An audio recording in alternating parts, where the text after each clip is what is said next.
Bam, bam. Thank you for everybody tuning in. You just witnessed me fucking up the goddamn intro because I clicked the ending titles. For those that noticed, that's what happens with a live show, but it happens. So why even try to do this now? So good night, everybody. Yeah, it's great. Y'all have a good night. I'll see you. Sayonara.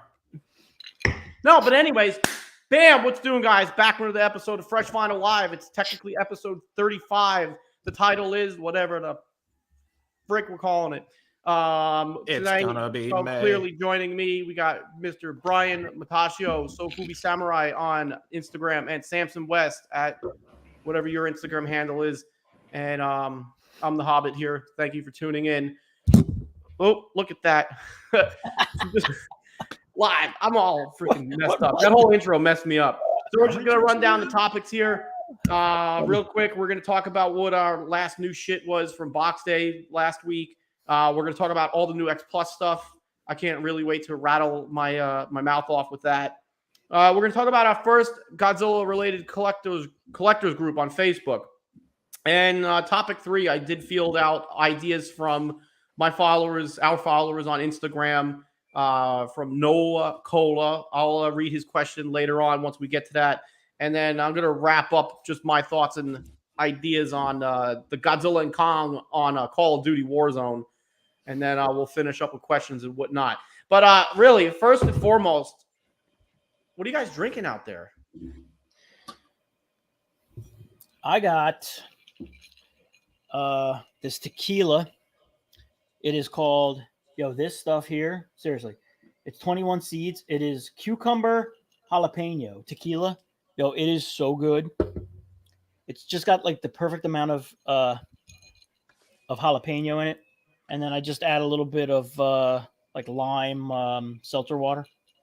And I'm drinking it in my sweet Autobot. Yeah. So nice. Sam, what do you got? Same as usual. Just kind of my go-to for now. What I like Chocolate is shut up. I was going to say it. So I have Yoo-hoo with whipped cream sprayed on top. I have sprinkles, rainbow sprinkles. No chocolate. I'm not that immature. Right. Whipped cream, vodka, and orange juice. We got the orange creamsicle. That's a good screwdriver going for me. That's a good beverage. It's pretty fairly tasty. The whole like men need to drink manly drinks, dude. If it tastes good and it does the job, who cares? It's pink and it tastes good. Yeah, drink it. Nice. I am actually. I didn't even realize I made this earlier. I have my fresh vinyl glass. And I don't have one of those. What's up with that? Margarita. So that's what I'm drinking. Margarita. So salute. But it's pink. Cheers, everybody. I'm using watermelon. Cheers. Margarita mix. Margaritas are usually yellow. Shout out. Shut up, Sam, for a minute. Real quick shout out to everybody out there in the comments. Christine's joined us. Great. I'll boot her. David's here. Tim out in Godzilla Train 1090. And that's Adrian. That's me. A-Train. Connor. Stephanie. It seems like that's backwards. Thank you, Christine. Yeah. But yeah, so thanks for everybody tuning in. Hi, David. Yep, David's out there. He's about to David, Christine, Adrian, Tim. Hi, everybody. Hey, Tim. Manhattan on the rocks. I actually made a Manhattan once before, and it wasn't really like, maybe I just made it wrong. Or maybe just because it wasn't David that made it for me, but probably. Anyway. Brian, did you want to start with something? Yeah, I just want to say hi to everybody. Hi, everybody. What have y'all been up to since we last hung out? And by hung out, I mean virtually hung out. So yeah, Rich, what's new with you, man? What the heck is so since what? The last episode of Fresh Vinyl Live, you mean, right? Yeah. So that was the end of April. So May now, end of May. Been working clearly. Been getting some stuff done around the house. Been cutting the grass, doing some yard work, cutting some trees, which is great and exhausting. I'm actually excited about cutting the grass season again because riding on the John Deere mower, it's like riding a motorcycle, except I don't have to wear a helmet and I'm not on the road with a bunch of other idiots. And it's safe for the most part, except when the bugs are bothering me. But so that's all I've been really up to for the most part. Nice. Sam, you? Kind of the same. Well, minus the grass cutting thing. Just working. 9 to 5. Well, not 9 to 5. It's 7 to 3:30. It's not as catchy like Dolly Parton's song. Yeah, working. Got a couple of box days that happened between then and now, and we'll get into that. Not to put a depressing mood on everybody, but the tragic thing. One of my pets died, so that was a big deal in my life. Oh man, that sucks. Coyote got my cat, and yeah, it was That not sucks, okay. man. Those are the unfortunate gambles of living in the woods and having pets. So I'm able to acknowledge that it's sad, but I'm trying to think. I hang out with my nephew all the time now. Every time he comes over, I try to pop in Godzilla of some sort. It's usually Godzilla's Revenge, since it's such a kooky movie. And it's just a compilation of like all the 60s movies anyway, just all the fights from the film, so he can get like it all in one go. He was over here and I had a bunch of figures on my desk, and he was pointing at them, and I was like, "Oh, do you want to know about these?" I said, "This one, this is Godzilla." He goes, "Yeah." He just kind of mutters it like, "And this is Gigan." So he's getting there. How would you say he is? Like 15, 16? Well, 2-year-olds and 15-year-olds have the same mindset, so it's kind of the same thing. Pretty, yeah. But I mean, he's getting good. He's actually able to like verbalize and say what I'm talking about, and he was actually like engaged. He kept pointing at each one, basically telling me like, "All right, tell me what that one's is. Tell me what that one is." And I just kept saying them. And he's little kids. So I'm recruiting him over time. Yeah, little kids, and it's funny because they're so used to seeing everything being CGI or whatever and looking like super, super, super real. I remember when I introduced my nephews to Godzilla, we watched Gojira the Three-Headed Monster, and they could not for the life of them figure out how they did the effects. Like they sat next to me and they were like having long discussions. Like, how do you think they're doing that? Because it obviously wasn't computer, you know what I mean? So they were just super, super, super confused. It was so funny. It's like, dude, it's just guys in suits, dudes. Yep. Brian, what have you been up to? Kind of like you, dude. Just house stuff, you know. Cutting grass, trimming branches, cleaning up my fire pit so we can start using that. I actually today set up my outdoor speakers and my my big screen so we do like concerts and movies and stuff out there. It's like a 12-foot screen, so that's pretty cool. And just work. Did go to a concert last Wednesday. Yeah, last Wednesday. I saw your posts online. Pretty epic. Yeah. Deftones and Gojira, two of my favorite bands. Dude, I bought tickets for that show in, I want to say like January or February of 2020. And the show was for June, I think, 2020. It was like 3 weeks after I bought the tickets, the freaking plague hit. And then they canceled. Yeah. And then they canceled it again last summer. And it was finally coming, you know what I mean? It was like we're like a month away, and then my kid got COVID, and then my wife got COVID, and my wife literally had COVID like she got it like 14 days before the concert, and I was like, dude, I'm gonna get this like the night before the concert. She's gonna, you know what I mean? And like I never got it. Like the whole time she had it, I didn't get it. You should be grateful. Yeah, but I was also like the morning of the concert, I was like, today's the day I'm going to wake up and have COVID. Like, you know what I mean? Like, so, because I was just looking forward to it so much. So, Gojira, if you're a Godzilla fan and a heavy metal fan, they are phenomenal. And that's it. That's it for me. All right, let's rock and roll right into the first topic. Well, actually, it's more of a recap. We're just going to recap what we got from our last box day. If you didn't see that video, I'll just ramble real quick, first.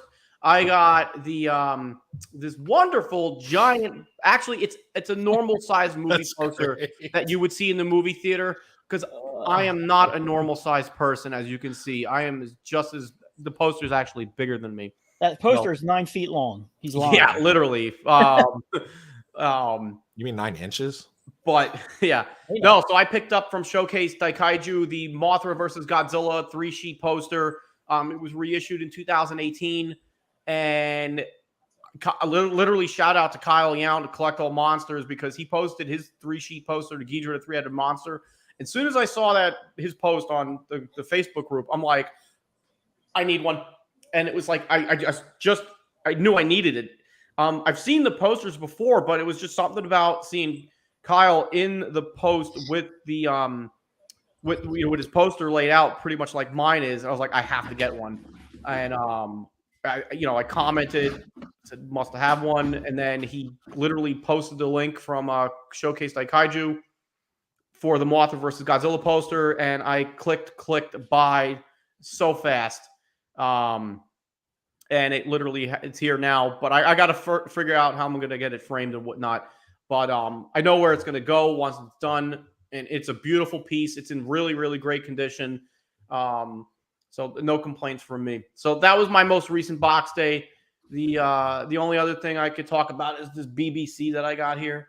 Oh yeah, it's a big black cigar. You had to go there, I'm not didn't you? making the comment that I made off camera. That's yeah. I'm gonna be smoking Stogie Tomato. I bought it today. I don't even know who makes it, other than it's by Asylum 13. Thanks. Just wanted to share my BBC with you all. What does a big BBC like that cost these days? That was a $12 BBC. What? That's a BBC bargain. Man, I hope you get some good BBC-ness out of it. I hope so. We'll find out from tomorrow. All right, Sam, you want to go next with your most recent box day? Sure. Should I talk about the one that we did? Well, there's that one. That was the most recent box day. Thanks to Mr. Eric Stolp, who is one of the great hosts over at Monsters with Attitude that I'm also part of. He sold me this, and this was a grail item I was wanting for a while, was this awesome Giga. I love Gigabrain to begin with. The Gigabrain Gigan sculpt is it's amazing. And I have the original one, just the movie accurate paint scheme. But this, what I have dubbed Super Saiyan Gigan looking thing, was a goal, like a grail goal of mine. And I was so happy to be able to get it. It's such a wicked, it's just so cool. The translucent vinyl versus the all gold paint scheme, except for the eye, obviously. But you can do some wild things with it. You can put some stuff inside of it, like little fuzz balls or some wire cleaners, whatever you call those things, and just make something neat out of it. Which other companies have done that already, and it's so cool. Oh man, I love the thing so much. You could fill it much like the Godzilla 2000 Marmot that Brian and I have that we got from G-Fest a couple of years. It really helps emphasize. Yeah, it's filled with the look of the figure, tinsel paper. Yeah. So look really awesome. Somebody else told me just fill it with some water and some dye, but I was like, I don't think I'm going to leave water inside of that. I don't know what the long-term effects of vinyl versus water is, but I don't know if it's healthy for it. But I mean, that would be cool for maybe a photo shoot. Maybe just fill it with some colored dyed water or something like that. Put a live goldfish in it. Yeah. And that would be freaking awesome. For a photo shoot, not forever. Because then you'd have a dead fish in your figure, but for a photo shoot, you should do that. Do you guys remember back in the day? It was probably 3 or 4 years ago. Nev had a clear Hedorah that they stuffed an empty Ham's beer can in, and put it back together. Why do I not remember this? Dude, it was so funny. Nev, if you're watching, you need to post that. Yeah, Nev, if you are watching this either now or in the future, you got to bring that picture back. With I'm pretty sure it was a Hedorah with a Ham's can. It was so funny. There was that. Bring that one up. This was the one that we did on our box day. Yeah, the 25 centimeter 2021 Godzilla, which I think looks a lot. The dynamic pose makes it a definite. It's definitely better than the 2019, in my opinion. I mean, they're both cool, but this one is just the dynamic, the curved tail. It just looks so wicked compared to the 2019. Just kind of stand there, just like. Meh. And this is a standard. I didn't need to go Rick. I didn't need light up dorsal plates and mouth, but I do admit I've seen the pics with the light up mouth. That's actually pretty cool. And then the other one, I looked at the pics on my phone. It was definitely something I got after our last Fresh Final Live at the end of April. I got the Enraku and Saku Godzilla 1973. Thanks to viewer out there, Miss Chapin, helped me score this off Yahoo Japan. And I've been looking on Yahoo Japan for that one for 2 or 3 ever since you showed it to me, and dude, it just has not popped up. No, it hasn't popped up at all. So Christine Chapin, why don't you help me? Yeah, some of y'all work your magic, help Mr. Brian out with getting. I mean, everybody loves it. Rich, you should have this. This is your first movie, right? Right. I should have it. Let me just go buy one, just because I should have the underbite there. Yeah. Yes. Let's go to Sam's house and just take his. Yeah. Just get a several $100 plane ticket, come down here, knock me out, steal mine, and go back to Boston. Yeah, you have a brand new figure. Yeah. Nah, I'm good. Who wouldn't do something like that? So that's pretty much everything that I've gotten recently. Yeah, Gigabrain Gigan, Godzilla 2021, and Raku and Saku 73. Nice. Brian. Brian. Yo. Box day. So, yeah, there we go. I got that guy. Oh, this is different. Yeah. Speaking of Raku and Saku, mine's sitting on the shelf though. I wasn't prepared like Samson. But yeah, I got that guy. He is so nice. It is the 1968 Destroy All Monsters. It's a different variant than I think the first version that Sam has. I think this is a different. I mean, obviously it's different than the one. I don't know whose came first, so I'm just gonna say mine came second. But yeah, he's awesome. I'm super happy with it. These figures are so rad. Yeah, I love this photo that you took with straight on. Yeah, literally when you sent me that, I'm like, oh, beautiful. Yeah, it's so good. Like that, it brings me back to like when I was collecting marmots before I got them all. You know what I mean? But like just that feeling of like when you get it, and you're like, man, this is so. Nobody does anything like it's so cool, you know. So yeah, unique in its own way. That makes the line stand out on its own.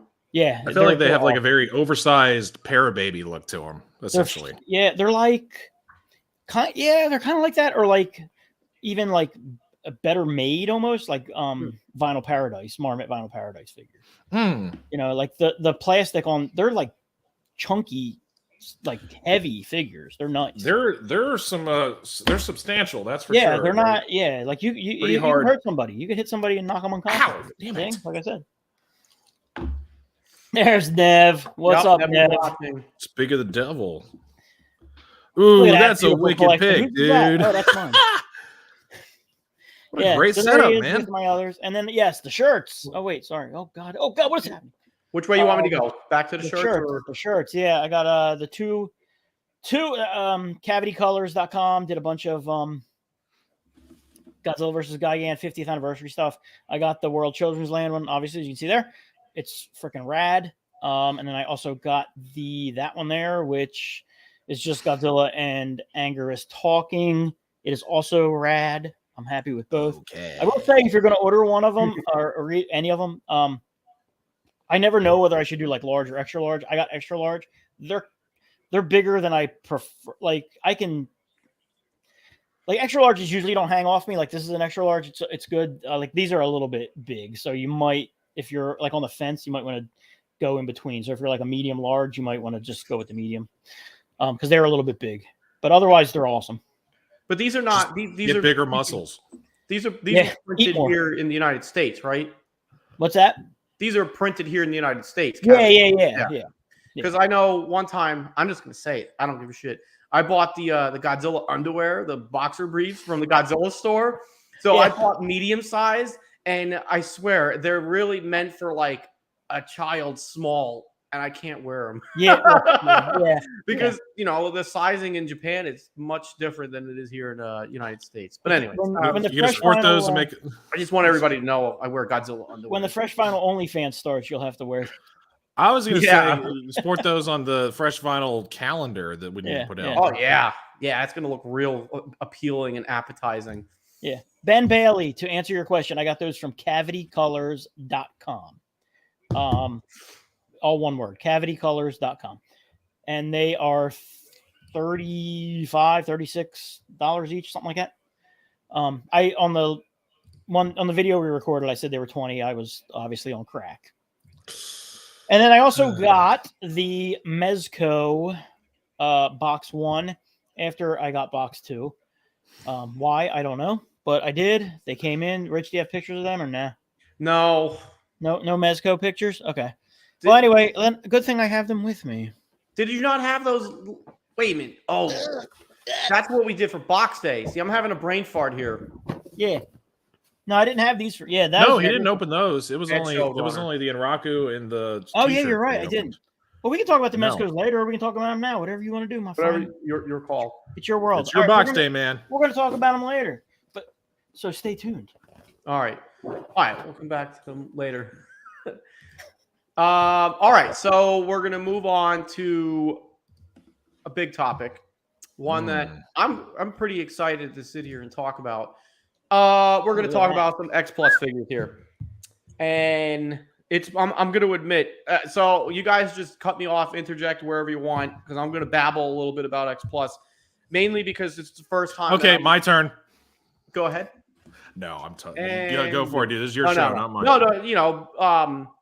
But this is really the first year that I've been excited about X Plus figures in probably 3 or 4 years, give or take. And this big son of a bitch right here went up for pre-order yesterday, the day before. And yes. it's going to be a massive figure. It looks awesome. I've seen the Prime 1 Hedorah, and clearly that's not necessary. I mean, I guess it's out of my budget for what I want to spend on a collectible, nor do I have the room, or nor do I want to make the room for it. So, okay, that was my first question: is how big is that thing? There right was there. I was gonna say 39 centimeters to top of the wing. That is, and 66 from the from wingtip to wingtip. Hang on, I'm gonna get my little converter out. Yeah, so it's not as tall as a gigantic, because the gigantics I think clock in around the 52 centimeter range. But this is a big son of a bitch. Dude, it's huge. Yeah. Do you have the photo of him next to Godzilla? I think that was posted online somewhere. It might have been on I Instagram. didn't put it. Somebody I saw it online. What is it? He's big. 60. It is 2.1 feet wide. Yeah. So say it's 2.25 feet wide, probably. That's freaking big, and it is. What is it? 39. 39. And yeah, almost an inch and a half tall. Or an inch and a half. An inch and a half. Almost That's some odd dimensions there. Let's see, 2.5 feet wide, really inch long tall. and stretchy. Yeah. No, it is a foot and a half tall. So it's a chode. So there's no way on earth that there's no way where I would put that thing. So it is the 25 centimeter scale, part of the Touhou Large Monster Series. The Rick feature is light up necks and eyes. If you're going Rick, it's about, converted with the current exchange rate or whatever you call it, yen to dollar. It's $606 before shipping. The standard, according to Hobby Search, is $547-ish before shipping. Due out November 2022. Like I wrote there, start saving. Also, I'm going to bet the shipping is going to be probably about $100 because I forget where I read it. Maybe it was on the X Plus group that the wings come attached, which means the box is going to be fucking massive. Yeah, it looks like shipping is going to suck. So I'm going to imagine they're going to ship it in much the similar fashion that the GMK Hedorah was shipped in a big styrofoam box because those wings were attached. Yeah. Now, if everybody remembers my wonderful unboxing of the Showa Hedorah way back when, I had a detached head. It was such a simple fix. But those of us that have that figure from then, remember how that thing was shipped and packaged. So when I got the GMK Hedorah, knowing that was going to be attached wings, to my surprise, I opened the box, flawless, no mistakes, no nothing. So that was good to see. So I'm hoping for the same here. My concerns is looking at this figure. It's got a lot of sharp, pointy horns on clearly the heads, the wings, the legs, even the tongue. That tongue is probably going to be. I was going to say that. It was hard to tell, but that's its tongue sticking out. Kevin's tongue going for a taste. But there's the Rick for those that wanted to talk about the Rick. That is nice. Yes, just a massive figure. So I'll run down. Brian, are you going to get this? No. Samson. No. I got questions though. Go ahead. Let's go. We'll come back to you, Sam. How concerned are you with not when you get it? Let's say you get it and it's like perfect, but like, do you think those wings are going to just like? What do you think that thing's going to look like in 5 years? Well, hopefully it has the ABS or whatever it's called that like ABS. The Mothra that the Mothras have. Yeah. Which that's like a big concern. So that's what we want. So they're stiff and they're good and they're high quality. But even the legs are weight. Look at the legs. How the legs are very skinny, right?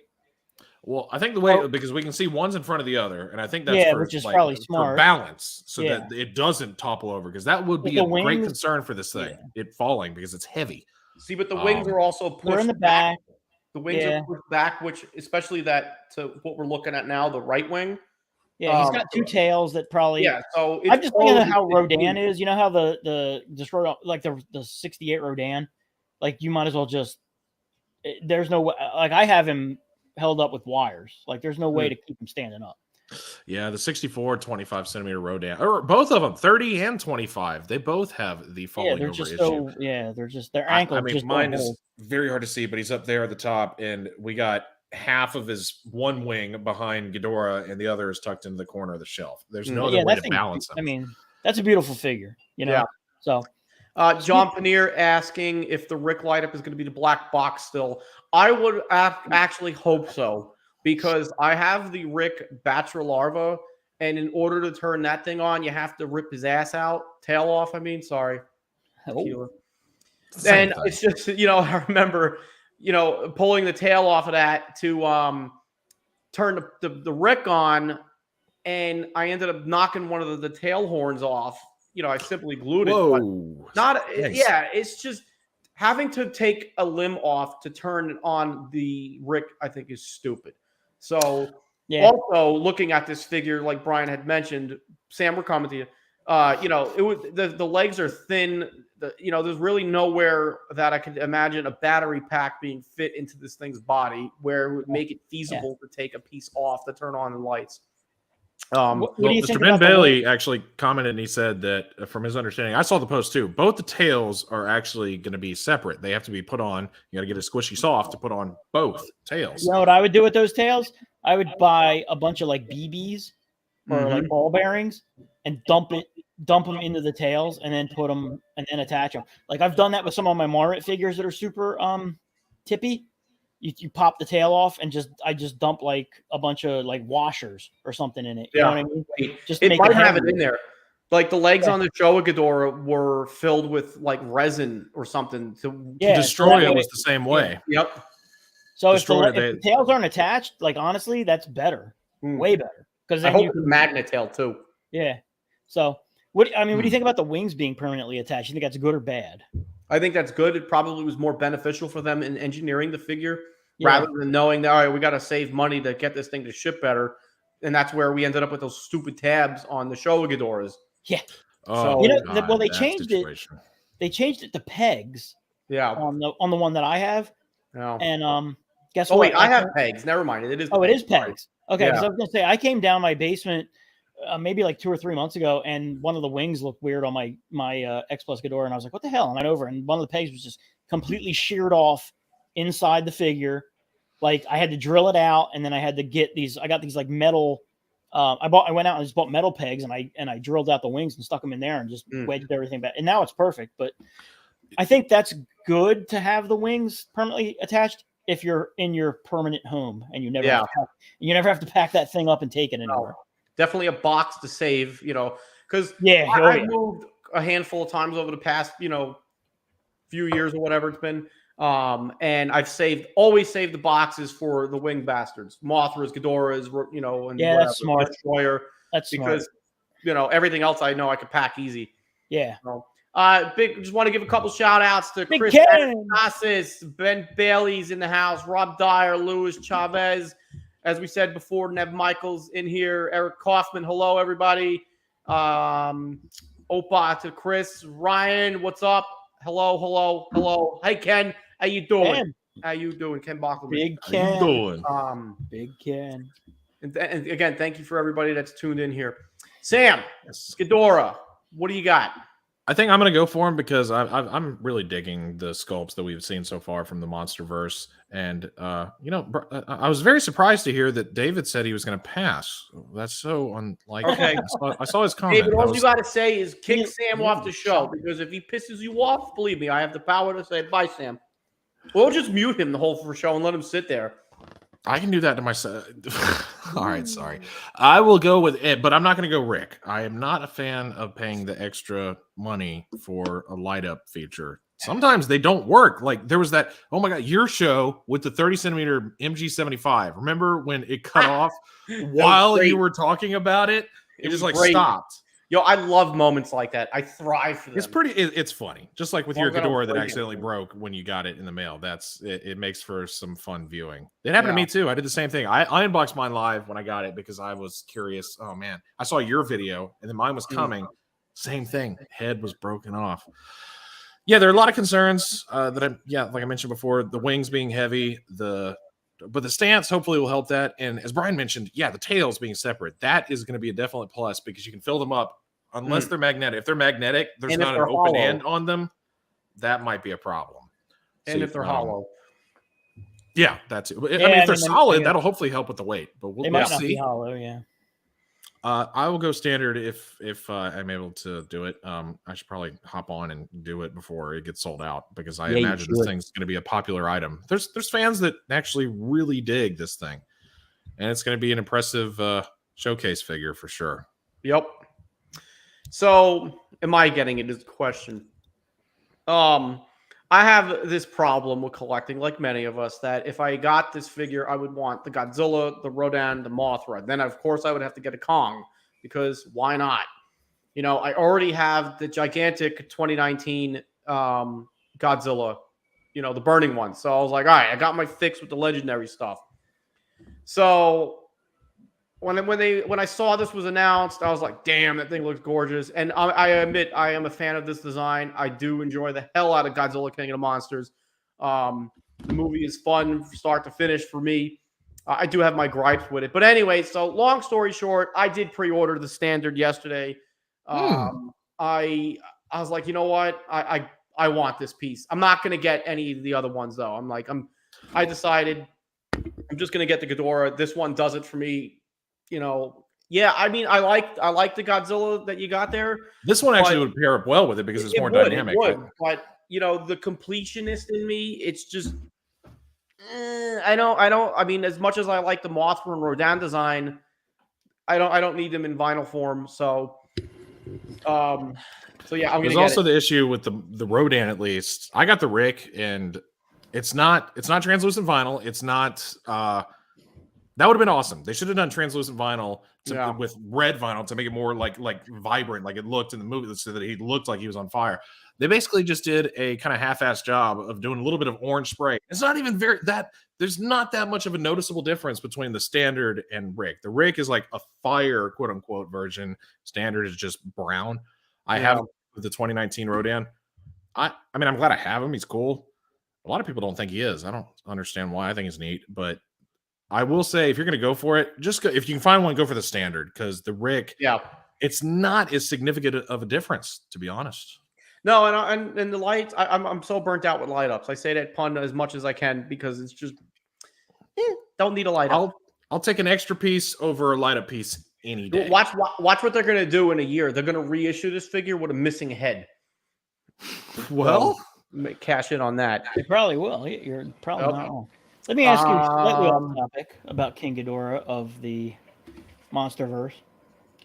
Do you think they shot their load with him too early and they should have waited to use him? How so? As a release? No, in the movies. Like if they're doing a fourth movie, which apparently they are, which is probably a topic for another time. But like, I mean, he's King Hedorah, so I guess you could always bring him back, right? The skull still. Well, wait, I haven't seen Godzilla vs. Kong in a while. Like, I just feel like for Godzilla vs. Kong, would it have been better if the big bad monster was King Hedorah and they had to team up to fight him?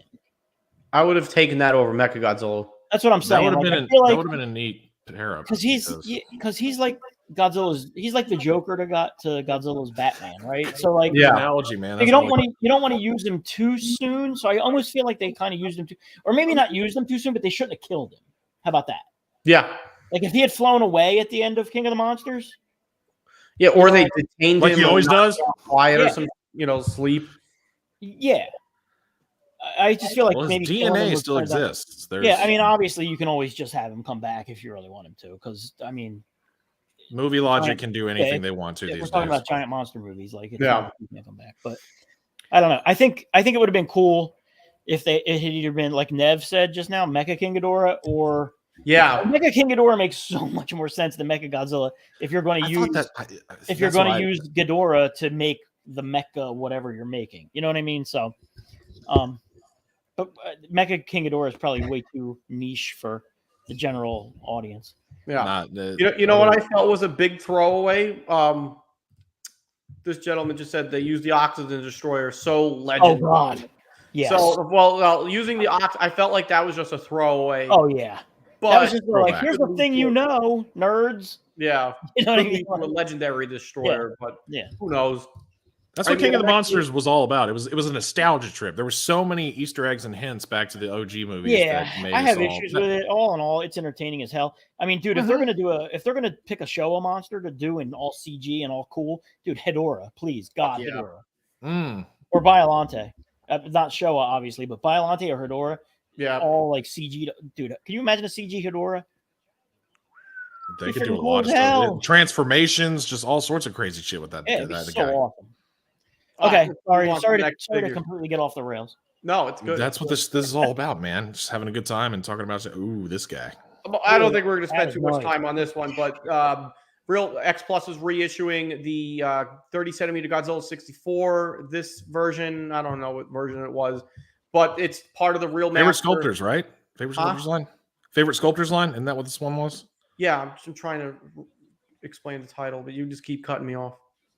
I'm going to mute you. But it is part of the Real Master Collection plus Favorite Sculptors line Godzilla 64 30 centimeter figure. It comes with a light up dorsal plates and the pretty, I don't know. I thought it was kind of cool, but now it kind of looks like a. It looks cool. It's cool. I guess it is the base, for the figure. Yeah. And I think it also comes with a tail stand. This comes out in October. It's only available on the Rick site, as far as I know. I don't think it's on the US Rick site. You're not going to see this on Hobby Search or Ami for those that still use Ami. $273 before shipping. So it's pretty cool. But it's going to be all made out of resin, so it's going to be a heavy piece. Anybody getting it? I'm not. No, I'm not. Why I'm not, and it actually leads me to a question that I have for both of you guys, because you guys are way more into X Plus than I am. Like, where should I go, or like what? Like, I get no X Plus news, like anywhere. So, definitely like, is there something I should be doing? Like, is there a? What am I missing out on? As far as groups go, I mean, there's the X Plus collectors group that exists, and I mean, I'm in that group. I guess I should probably check Facebook and see why I don't get alerts. The days that stuff is announced, the group blows up. You'll see every group does usually. So all right, yeah. And I kind of can relate because I haven't really paid much attention the past few years until the last few months, where I kind of been, rekindling my X Plus. That's how I feel too. I haven't really looked. Yeah. But people posting GCG. Not about new releases, really. Really, that's surprising because X Plus is such a huge they're generally fan too busy base. Bitching about people not including their prices on their sales post.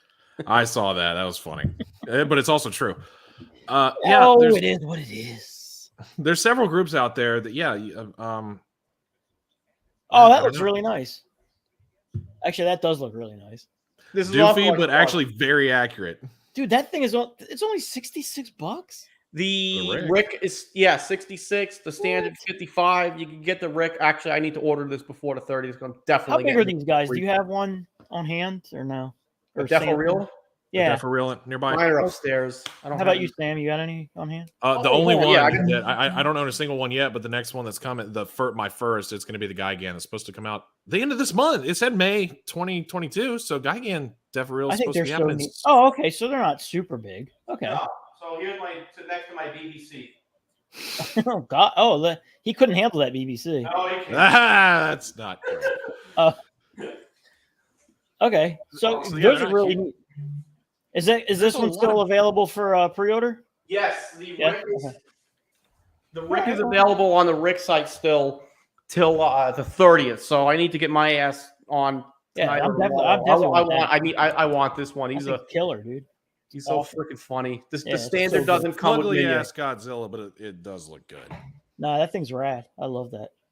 Ken says he's got a turd stuck on his tail. That has got to be the biggest dingleberry Godzilla's probably ever had. So I love it. Hell of a tumor, man. So what's the difference between the Rick and the standard? The standard does not come with the little turd. Oh, really? Yeah. Oh, come on. So That's for $11 $11, you get the turd on the tail. Yeah, that's a no-brainer. No parental responsibility with the standard. Nope. Yeah, that's a no-brainer. Mm. Wow. 700. What the? Yeah. So Godzilla Store Gigantics, man. red clear version of the gigantic Shin Godzilla. So Jesus. literally, it's kind of like the Rick version of the Yuji Sakai 30 centimeter that had like a clear red to it. Mm-hmm. I got that one. I believe, actually, I think you could still pre-order it on the Godzilla Store site. If you go to the X Plus site, it's going to redirect you to the Godzilla Store.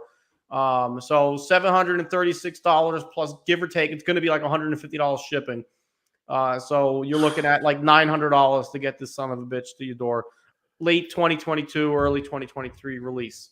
I have the, what did I get? No, I have this. Yeah, I have the standard upstairs.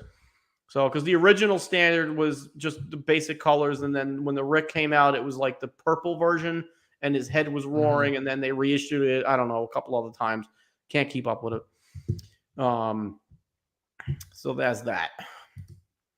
Oh, Another were we gonna ask if Godzilla anybody's going to store. get it between us or not? Huh? You didn't even ask if we were going to get it or not.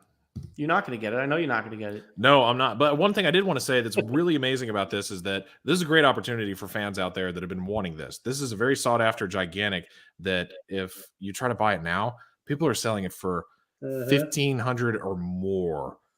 And that's kind of ludicrous, but that's the price markup for X Plus. You can't, I mean, what are you going to do?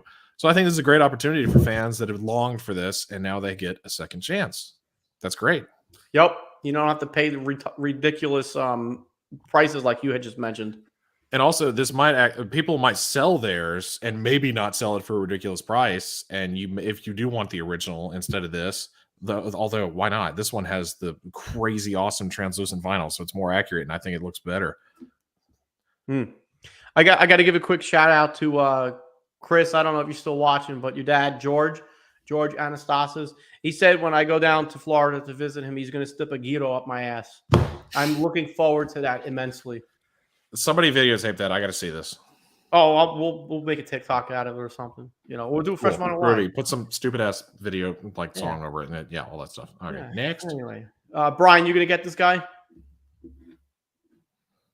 Brian's muted. You're mute. No, but it is beautiful. I mean, it's really nice. Like really nice. Yeah. Yes, for sure. Having a standard, like, the regular version, it is a disgusting looking figure. Yeah. It's just gross looking. Like it literally, what's the proper, I can't pronounce things. The radiation scars, I can't. Yeah, the keloid. Yeah. All right, moving on. What about you fans out there? How many of you fans are going to get that thing? Nobody cares about the fans. Okay, fine. God. I care. I was trying to be interactive. Thanks, Red. I'm trying to be interactive too while keeping this going. Boom. All right, so everybody shout out in the comments, all together at once so we could all hear you who's getting it while we move on to the next one. Pass. Nev Michael passes. Nev passes. All right. That's all I needed to hear. That is beautiful. And I shouldn't, but I'm gonna. Ooh, I got it too, man. God damn, that thing's beautiful. I missed out the first time around, and because it has an extra instead of light up, that's a And this is available for pre-order still? Yeah. Yes. Godzilla Store exclusive, still available. Do you need to get it from the Godzilla Store? Yes. So if you go to the X Plus site, not the Japanese site, it will redirect you to the Godzilla Store.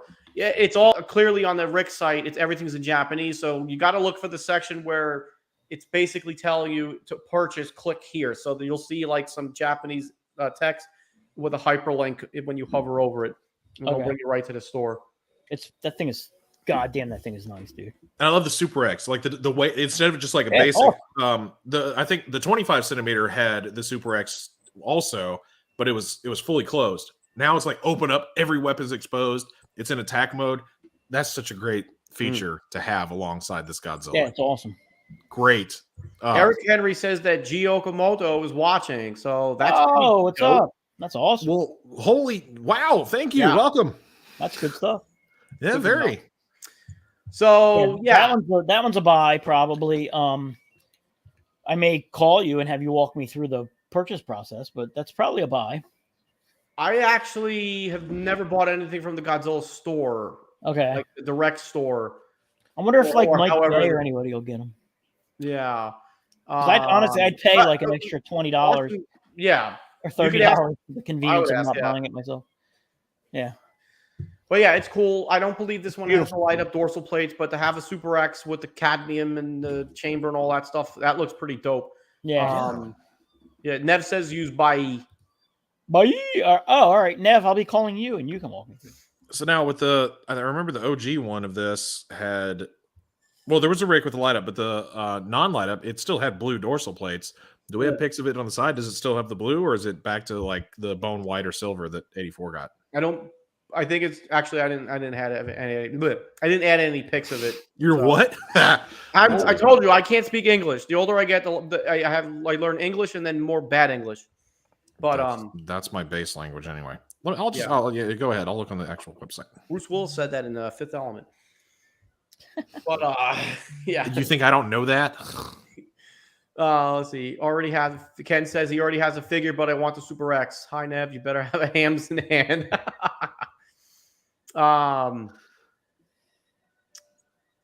Let's see. All right, Super X. Actually, the original 25 centimeter Godzilla 84 came with a Super X. I don't know what the scaling is on this one, but the Super X that came with the 84 was all closed. It was small little piece of vinyl, pretty cool. I said that. But yeah, so that's that. So $260 plus shipping and handling late November release. Bam. I just looked at the website. It also does. This one has the blue dorsal plates. They're painted blue. Oh, so no light up. Okay. No, I don't know. I think the Rick is the Super X2. It's just a Rick exclusive. It's not going to have any like light up feature or not. It's just this is the set. Get it or don't. Booyah. Nice. Okay. This one excites the living shit out of me. That's nice too. Touhou 30 centimeter series Hedorah flying form. Awesome. Rick extras look like to be a tadpole in the petri dish along with the very first crawling stage. No idea on the price yet. Actually, it does show it right there. The release date, it says 9/2022. So I guess we should be seeing this go up for pre-order soon. So probably late September. I didn't notice that on the card there. I've been saying this for years. Give me a flying form Hedorah. Not to mention, looking at that base, it's a ground base, that's freaking awesome. Yeah, it's cool. And that figure, it looks massive. It looks really, really damn big. He was big compared to Godzilla in the film, so yeah. So that's an insta buy. Clearly, if those are the Rick features, definitely go on Rick. If I had to get, I think Nev had asked me back when they first posted this, like pricing. I would imagine this is gonna probably go for like 250, 260 ish Rick version. Because the 30 centimeter Rick Batra, and that's a big 30 centimeter figure, that was about $200 and give or take. So this is a larger 30 flying form base Rick extras, really dope. Yeah, it's cool. Yeah, Brian, you're gonna grab this one? No, it's cool, but it's funny. It reminds you of the Marmot set that I have, which has the baby. Yeah, it has the flying, the tadpole. It has like 7 different It's got the flying Godzilla holding Hedorah. It's got the little tadpole. Yep, right. Yeah, that definitely reminds you of that. But man, the paint on the paint on that flying version looks freaking beautiful. So yeah. And they always nail his eyes. He's got the most beautiful eyes. So captivating. That's a really, really nice set. Pretty mesmerizing. Yeah. But again, when I say no on things, it's not necessarily because I don't like them. It's just because I'm just out of space. So, but I mean, that thing is beautiful, but I don't even have the furthest idea of where I'd put it. Going back to you just mentioned space. I don't have room for this. I don't have room for the Hedorah. I don't remember what else I haven't pre-ordered. Is probably I got the Defo Real 80 Jet Jaguar, the 73 Godzilla. I'll make room for those, but Megalon, is that out yet? Is there the Defo Real? Yeah. Did they put the pre-order out for that yet, or are we still waiting on that one? I don't even think there was an. I don't remember. I I didn't remember think the they did. announcement where you saw I mean, it, but I don't. They remember did announce it. Yeah, it was part of that whole like when they showcased the Gigan Jet Jaguar Megalon was part of that line, that tree, and Godzilla 73. They pretty much were announcing all that entire movie in one go at the show.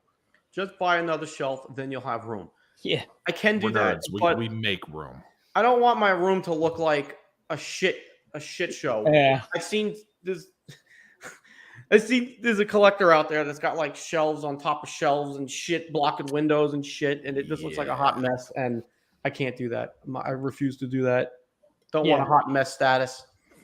But I'm a hot mess. eventually, I'm going to finish my basement. That's on the 10-year plan, which is now makes it more like not 8.5 years. So I'm running out of time on the 10-year plan to get the basement finished. But anyway, Sam, you going to get this? Yeah, whenever I can, because it's a beautiful set for sure. As Brian said, I thought the same thing. It totally reminded me of the Parababy trio of that same set. They're just and what I love about this, I'm hoping this opens up a whole new door to more flying form releases. We need a show of flying form. Rodan. Yeah, no kid. Maybe they'll finally release a 68 version of Rodan to pair up with our Destroy All Monsters on it. I mean, who knows? There's so many things. Mecha Godzilla, come on, who would Gigan? There's a lot of flying monsters that'd be great to have. Yep. But yeah, I'll go for it if I can, because I got the 25 centimeter Hedorah and 71 Godzilla, and they're both beautiful figures. So this one is a must-have to add to the lineup. Yeah, so that comes out September. So September, a little while. Probably going to go up for pre-order in June. Anybody want to get? I agree with Wander This World. A dancing Godzilla 65 would be a must. Oh, hell yeah! Would be a must. Yes. Then we need so many more dynamic releases. Yeah, I agree. That's another window that got opened up with the 65 holding Ebira, or 66. Flipping the one who's flipping him over his shoulder. Yeah. Mm-hmm. Oh, that's right. We're getting into the dynamic range with some stuff now. I was tempted on that one, but I was like, nah. I passed on it too. It is really cool. It'd be a great piece to display because it's like something we've never seen before. But well, I kind of want to see it in collectors' hands and how it handles with balance and what it looks like before I try to dive into something like that. Yeah, I agree. Mega Gyrus would be dope. I'm sure we're going to see that at some point. So earlier in the week, I did ask over Instagram for anybody had any questions or topics. This is related to X Plus. This was like a simple question. Unite Godzilla fans Instagram user asked, "Where the fuck is the 25 centimeter Mecha Hedorah?" I don't know.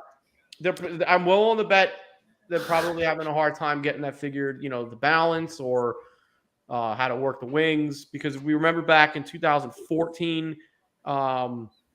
Kyle was actually in Japan, and I believe when he sat down with G at the X Plus office in Osaka, they said they were having a hard time with the wings on the Showa Ghidorah.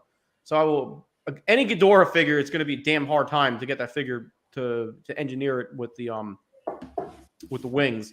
But the Mecha Ghidorah was teased like well over a year ago. When did that happen?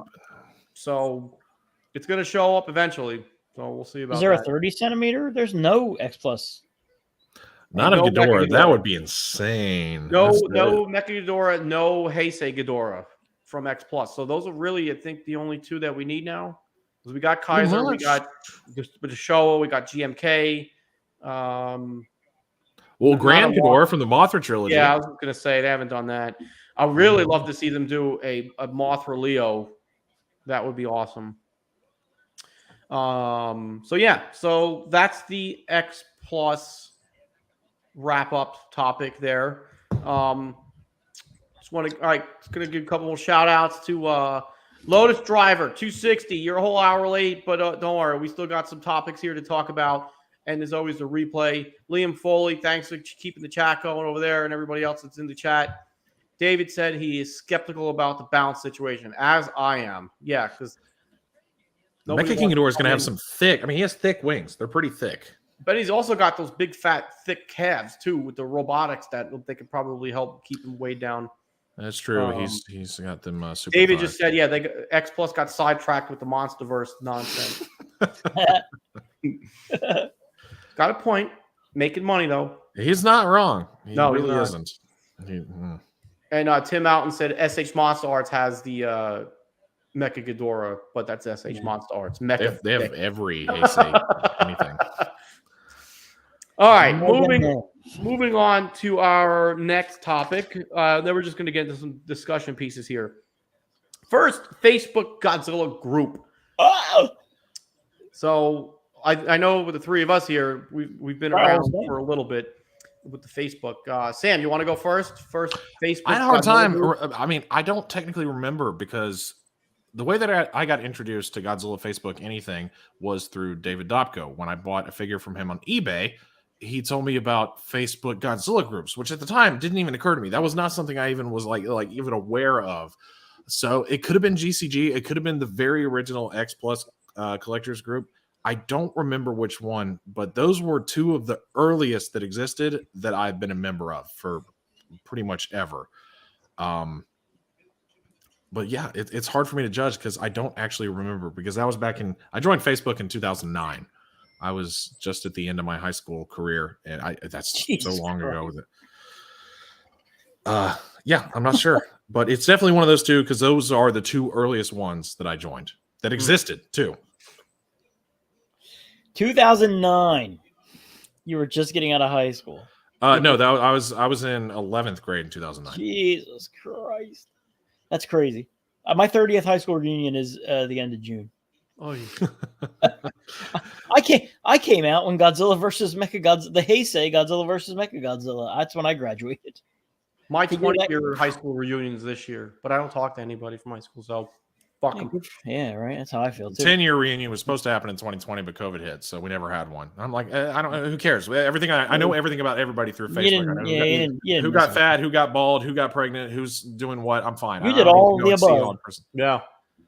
Well, except for getting pregnant, I've done all the above. Don't yes, lie. thank you. Don't lie, Sam. We know the truth. Brian, what about you? Mine was GCG, Mm. Godzilla Collectors Group, the biggest and best Godzilla Collectors Group on Facebook. Not the biggest Godzilla group on Facebook, but I do think we are the biggest collectors Godzilla group on Facebook. I think. Yeah, I don't know. I was kind of like Sam, although I was much, much, much older and out of high school. But I had been a huge user of monsterzero.org. In fact, if I were to go back and brings look, back memories. well, that's what I do. If I were to go back and look at the comment, they used to track who was like the top commenters, and you could look, and I was in the top 10 commenters on Monster Zero for years and years. Top 10, top 15. Like honestly, I haven't put a comment on there in probably 5 or 6 years, and I wouldn't be shocked if I was still in the top like 25. But it was just like Monster Zero got so dead after a while. Like you were talking to the same like 7 people. And I kept noticing people were saying like, well, on Facebook, this page or that page or the other page. And I was like, why would I want to talk about Godzilla on Facebook with people? That's just to like reconnect with people from high school, which is kind of what Facebook was, for a long time. And then I joined Godzilla Collectors Group and then never, ever was active for a long time. And then I kind of was like, I think I'm going to sell all of my Godzilla stuff and just collect Transformers. So I posted some stuff. Well, no, I followed. I had unfollowed or whatever. I didn't pay attention to GCG. So I posted something in there. Then I started paying attention to stuff in Godzilla Collectors Group. And the next thing I knew, like John Bumpus posted a bunch of stuff for sale. And I was like, oh, I'm going to buy all that. And then all of a sudden all hell. And now this is my life. So, Are you sure you're still into it? I can't really tell. I went from having like a moderate size collection to like insanity within like a year of signing up, of joining the group. So that was my first group. It's still, in my opinion, the best group. I mean, it used to be, we were dickheads and we were super gatekeepy for a long time. We're much more chill now. So that's me. I love it. I made a ton of friends. I will say, like, I'm in other fandoms, like I collect Transformers and stuff, and like the Godzilla fandom, for all its flaws, and there are many, has people that are so much just, it's just way easier to make friends right off the dump if you're coming into it sort of like with no, like, I made friends right away, and part of it's because of Monster Zero, because it was like, oh, I talked to you on Monster Zero, I didn't, this was your real name. But like in the Transformers, like I have no close Transformers collector friends, like I do Godzilla friends, and I don't know what the difference is between the two fandoms, but Godzilla fans generally, like, it's just within like a month or two of getting super back involved in collecting, like I was friends with like Rich and Sam and Mike and Tim, and like all Greg and all those dudes, and we would like talk on and like have group chats and go to drive out to Long Island and hang out with Mike, or fly out to Boston and hang out with Rich. You know what I mean? Like none of that has happened in like the 3 years that I've been collecting Transformer stuff seriously again. Like, so for its faults, the Godzilla fans are a friendly bunch for the most part, I would say. There are some of the most real and epic people out there, thanks to the Godzilla. I mean, fandom. dude, I've met so many people that I consider like great. Some people say like, oh, your online friends aren't real friends. No, I don't think that whatsoever. I click and have the best of times with all you dudes out there. Dudes and dudes. You can't say it anymore. I mean, it's maybe forever ago, your online friends might not have been your real friends in AOL, but like, AOL. Yeah, you know what I mean? But like things are different now. But like honestly, like think about Rich, like think about this, right? Without GCG, like do we hang, like how many times do we have dinner with Haru Nakajima or Satsu? You know what I mean? Like none of that stuff happens. None of that stuff happens without Facebook. You know, like without like Godzilla groups in Facebook. Like I had experiences that like I would have never in a million years thought I would ever have had I not met the people that I met through Facebook, Godzilla wise. You know what I mean? Like literally like going, like we got drunk as shit with Ken Satsuma. You know what I mean? Like what, like honest to God, like thinking back on that, like me at like 15 or 17 or 20 would have been like, there's no way that would ever happen. No. So like, Facebook has a lot of problems and all social media has a lot of problems, but like, the fact is, like, without meeting all you guys, some of that stuff would have never happened. And it's incredible, like, some of the experiences that we've had together as friends, Going back to the main topic, groups are the reason that I know about the things that I know about in this fandom. I don't really go anywhere. I go through all of my favorite groups to find out new releases, new stuff that's going on. If it wasn't for the groups and meeting all you awesome people out there that are, I consider my good friends, I wouldn't have had the experiences that I've had. That dinner with Takarada and Nakajima still holds as like the number one spot of one of my greatest experiences in this fandom that has ever happened. Yeah. That would have never happened, like 15 years earlier. Like how would that have even like been organized or, like it's just the fact that we were able to all do that is so crazy and cool. A lot of people think that social media is destroying society and it's terrible for us, but without it, like you're saying, you would never get to have dinner with Godzilla. There are some flaws for sure, but no, we wouldn't have known about everything that's happening. Yeah, you're right. I mean, dude, some of the stuff we've done has been so awesome. Like, David Dobko, right? You're right, dude. Just like shit like that. We're like all going to the Brazilian steakhouse. You know what I mean? Like, could we genuinely have a good time with each other? Not because of Godzilla, brought us together, which is great. Exactly. But I mean, we click and connect like that, but we it's just y'all are just cool people in general. That's yeah. Dude, I learned what the meat sweats were from that dinner. Yeah, no shit. Yeah. I remember that picture. I think it's me and Nev and you, Brian. We're sitting there, all of us. God, belly's like, oh God, so much meat. So much meat. But I'm sorry, what was this? Brazilian. What was that? Fogo de Chao. Fogo de Chao. Fogo de Chao. That was at G Fest. So I was with y'all for that once or twice. Probably 2015.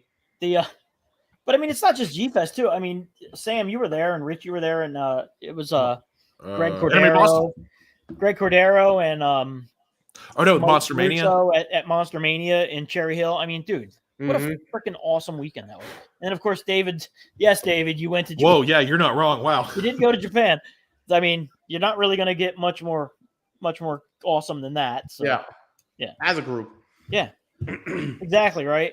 Like Godzilla fans are just so much more of a wholesome fandom than anything else out there. There's so many fandoms, and you see like bitching and griping between them. But I think I don't know what it is about us where we can actually just kind of calm down and be a little bit more chill than other fandoms, not totally hate each other over minute little things. Star Wars fans, wow, God, it's a great fandom, but the littlest thing can set them off where they hate each other. I don't know how many of us Godzilla fans hate each other over little things like, oh, you don't like this movie? Okay. Well, I mean, I hate you too. That's our. I mean, all fandoms have their issues, for sure. You know what I mean? And Godzilla fandom definitely has its issues. But again, like I said, I mean, I can't put a reason on why, but for whatever reason, I've made friends, and I think it's easier to make friends in this fandom than it is in any other one that I'm in, and maybe because it's so like not big. It's you know what I mean? Like it's not Star Wars, it's not Marvel, it's not Transformers, Harry Potter, all that. Yeah. I mean, it's super, super, super. I mean, it's big, you know, but I mean, it's the oldest. No, it's technically the oldest. Think about a Star Trek convention. How many people are going to go to that versus how many people go to G-Fest? Yeah. You know what I mean? You're talking probably 3 times as many people going to a Star Trek or Star Wars, you know, Comic-Con. You know, like Comic-Con is kind of all-encompassing, but Godzilla is not really a part of Comic-Con. Like it's its own niche. Yeah. It's definitely, you know, you get 4,000 people, I think, in 2014 at G-Fest. That was like the biggest G-Fest ever. Yeah. You know what I mean? That's like a day at at a Star Trek convention. Yeah. It's definitely becoming bigger thanks to the legendary films in America. That's grown a wider audience, and I can't even imagine what G-Fest of this year is going to look like. Yeah, but none of us are. I'm not going to be there, but yeah, exactly. I'm not going. You're not going. Rich, are you going? No. Nope. Like a big chunk of the people that every G-Fest I go and hang out with aren't going. So I don't know the reason for it. Maybe it's COVID. I just maybe wasn't it's whatever. really ready for it this year. Personally, honestly. I don't know. I'm going on vacation the week before with my family, and there's a Transformers convention in Chicago in August, and I'm kind of like, you know what? I think I'm going to do the Transformers one this time, just because I've done so many Godzilla ones. So I know, David, you're not going. Wow, look at all the people in the comments. 2000's not going. Yeah, I might go next year. Going. Nev, you live there though, so I mean, like if it was in Philly, I would go because it's 40 minutes down the road. You know what I mean? But like, I don't know, man. Just sitting on a plane and flying out there or driving out there. Like, I just have no desire this year to do it. So, my very first G-Fest, it was such a nightmare. I mean, it was fun. It was great, but I rode on a Greyhound bus, 14 hours there, 14 hours back. A Greyhound bus to freaking... From Atlanta to Chicago, yes. When you got off the bus, was it like the Welcome to the Jungle video? Dude, that's a story for another. Sam gets off the bus all confused with his little suitcase. It's like, where am I? I'm in the big city. That was in 2001. Wow, I was 20. G-Fest is but we're going way off. Rich, it's your turn to talk about groups now. Holy crap, we're just like railing off. I mean, this is fun. I don't even know what show I'm on anymore. It's okay. Just have another drink. You won't even realize what's going on. Doesn't matter. Groups. Much like Brian, I started off on the Yahoo Godzilla groups, and I remember Greg was there. I'm pretty sure Sean was there. Jim Cirinello was there. Whoever else, you know. So that was my first exposure. Then, of course, Monster Zero. I was on Monster Zero for quite some time. Brian, I'm pretty sure we spoke before. I spoke with Tim. I spoke with Mike Russo. A few other people, you know. John DeSantis was big there. Yep. Greg Cordero was big there. Andy and Brandon were on there. Shout out to Rich Cox. He was one of the admins there. Yep. One of the originators. I mean, he still runs Club Tokyo with Mike J. So. Yep. But eventually, you know, we jumped over to Facebook, and GCG was my first Godzilla-related group. I actually went back and looked up my very first post. Well, interesting with GCG, the group was created, I believe it was right after G-Fest of 2011. Like 2 weeks after G-Fest 2011. It must have been like July 21st or something like that. Because my first post was exactly 1 month after the group was created. I was like, oh, because I knew I was in there like right from the beginning.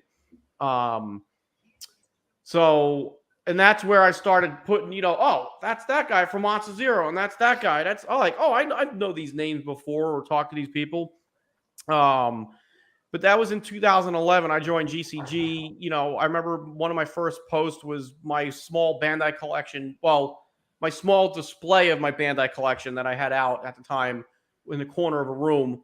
And it's funny to go back and look over the years of the post. The room got bigger and bigger and bigger with stuff all over the place. Because you both were there at that condo. Yeah. But yeah, so GCG was the first. It was really fun. Clearly, not clearly, but Brian, you and I were both admins there now. We've been admins for quite some time.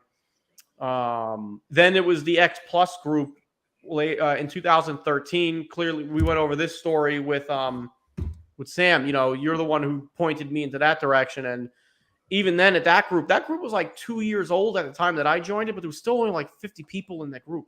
Very, very small. And then X Plus just took off for me at that point, and that's what not to go into the history lesson. That's what created more or less technically my YouTube channel here. But again, if it, like everything you guys have said, if it wasn't for the groups, we would not have met or connected with so many people that we know, have a good time with, literally have genuine friendships with. Like David had mentioned before, traveled to Japan with him, Kyle and Del, and who else went? John, and his wife, So like, that's not something that you could just find people. Yeah. Maybe personal friends that you may have grown up with is one thing, but to have a bond, a common interest, genuine friendship, and say you've traveled across the world for 2 weeks in a different country. Not just sharing that common interest of Godzilla, but enjoying the actual, culture and everything that Japan has to offer. If it wasn't for these groups, my Godzilla world will still be very small. I remember when I was must have been 5th grade, we had a science project, and I used my, where is it? It's over here, the Imperial Godzilla. I may have told us on another episode of Fresh Vinyl at some point. Barry's Temple, Godzilla Man. Yeah, that brought back some memories. Barry's Temple. I had seen, dude, like 4 or 5 people have mentioned Barry's Temple in the comments. I didn't want to say anything yet, but man, that website was freaking rad. Yup, I read this. It had a whole page of sounds that you could download. Sounds. I remember it was the first time I read like supposed news for what Godzilla versus Destroyer was going to be. It was Godzilla versus Ghost Godzilla, but then it turned into Destroyer. Yep. But that was on Barry's Temple. That was the first Godzilla website I think I ever went to. Yeah, I think so. Same here. You know what I mean? It was Club Tokyo and that's where I got my information. I learned Vinyl figure knowledge. For me, for the collecting, was Vinyl Madness. Okay, y'all are triggering so many memories I'd forgotten about. See, when you asked about the groups, I thought we solely were talking about Facebook. Yeah, we were, but you know how things started somewhere. You gotta. It did. You're not wrong. Yahoo, like you said, Barry's Temple. Does anybody know Monster Zero, what happened with Barry from Barry's Temple? Like, is he in any groups? Is he even alive? Like that would be an interesting person to talk to, right? Because that guy. I mean, dude, that was the old dial-up. Yeah. When you sit there for 5 minutes. Just to download a 30-second Godzilla roar, and it took like 25 minutes to download the Godzilla roar. Technically, because that's when the internet was like it wasn't that old, so there wasn't that many Godzilla things that were widely available. It's old now, but yeah, it was. I'm saying at the time. It was definitely like a new thing. Yeah. So there wasn't as much Godzilla stuff. No, there was Barry's Temple of Godzilla. Yeah. Wow. But back to the topic. If it wasn't for the groups, like I had said, like my Godzilla world would be small still. And it reminded me of in 5th grade, I used my Imperial Godzilla right here. And I used Legos and I made a Godzilla tower. My dad helped me. We built like this little motor that we used a Duracell battery. that brought the elevator up and down, literally. So it was an operating Godzilla tower. That's so Legos. cool. The Legos didn't match at all. It was yellow, all kinds of crap mixed in. But I remember walking through the school with this Lego platform tower and the Godzilla on it. And, a couple people were like, oh, Godzilla. But at the same time, people recognize Godzilla. But I was the only one in the school that liked Godzilla that I knew of. Yeah. Yep. Many of us were. We were I remember having this like, oh, it's just a guy in a rubber suit. Okay, dipshit. So is Superman, Batman, Spider-Man, et cetera, et cetera, et cetera. What's the point? I think the majority of us got made fun of for it. Mine was where they said Godzilla, isn't that a kid's show? I got that so much, and now as an adult, knowing what I know, I'm like, no. There's cussing, there's blood, there's violence. Where did you get that idea from? Sam, I have bad news for you. It is a kid's show. Well, but I mean, it's still cool. Yeah, it is. Not really, but yeah, I agree with you guys. Like, I am in the same boat. Like, I didn't know anybody who liked Godzilla. I mean, obviously, when I was a super little kid, in like second, third grade, like all the boys liked Godzilla then. Because again, I grew up in a time where that shit was on TV every Saturday too. Yep. You know what I mean? Like, you couldn't escape from it because we had 5 channels, and one of them every Saturday probably had a Godzilla movie or some kind of freaking giant bug or something. But we also had that book, the Crestwood House Godzilla book that everybody knows, with the picture of him fighting King Ghidorah and Rodan. Oh yeah, the one you have. You got to sign this. Yeah. Everybody know, like that book. When I was in first and second grade, like you had to get on a waiting list to sign that book. You know what I mean? So everybody knew about Godzilla then, but then, once I got out of elementary school, like I sure as hell wasn't trying really to talk about Godzilla. But then, senior year, I knew a couple guys who were into Godzilla, but yeah, and then after that, like I would go to like comic book shows and stuff, and I would, if I had a Godzilla shirt on, like somebody else would come talk. But I was always like, God, dude, these Godzilla guys are like losers. I don't want to talk to them. Like that guy's so weird and awkward. I'm probably the same way, but that's how I felt. But then, when you start meeting people like you guys, you're like, oh, these guys are cool. And like normal people, yeah. And like you said, it's not just non-normals. But it's not just an interest in Godzilla. It's like, like I've made like real actual friends. Like we've talked about like life shit, like legit stuff. Not like, not like it was cool when King Ghidorah flew into that building, like we've talked about like stuff. So, yeah, dude, I mean, you can't beat that. I mean, I'm so glad I got into GCG, not because I particularly love like collecting Godzilla. I do, but more because like just the experiences and stuff that we've had is just makes it worth it. Especially, G Fest is always so fun and all that stuff. So, Rich, you actually brought back another core memory from my childhood, talking about doing stuff when you're in elementary school. In 5th grade, my mom, me as well now, I'm kind of pissed. I was doing Godzilla videos before I was an adult. For my English class in 5th grade, one of the assignments was make a video using the vocabulary words for the week. It was dubbed the Godzilla News Report. I had Brian, that same poster you have behind you. Is that the scroll of Godzilla versus Gigan back there? Yeah. I used that as a background, little 5th grade me, and I would sit there with my little suit and tie that my mom got for me, and I'd sit there and be like, "Hello, I'm Sam West, and welcome to Godzilla News Report." And I used the vocabulary for the week as part of the project. So I talk about Godzilla stuff, and I'd use figures find those videos and upload them. It was on VHS. My sister's Barbie camera, because that's all we had. She had a Barbie camera and a pink VHS tape. So I'd come to school with a pink VHS tape. We'd pop it in the TV in our classroom, and we'd watch little 5th grade nerdy me do a Godzilla News Report using the vocabulary words for that week as my project to be graded with. I taped Jaws over that. See on my TV. Yeah, I'm really pissed because that would have been a great thing to share online right now. I know. So I mean, God, that's a great core memory that I wish I could have shared with people. Like the fucking Jaws. I have that on Blu-ray and DVD and I have every copy of that ever. I don't have any copies of me and Godzilla News Report from 5th grade.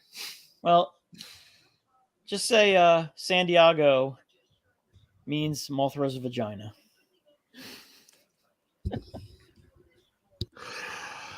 Do I read what's ever on the teleprompter? What? All right, next topic. Let's move on.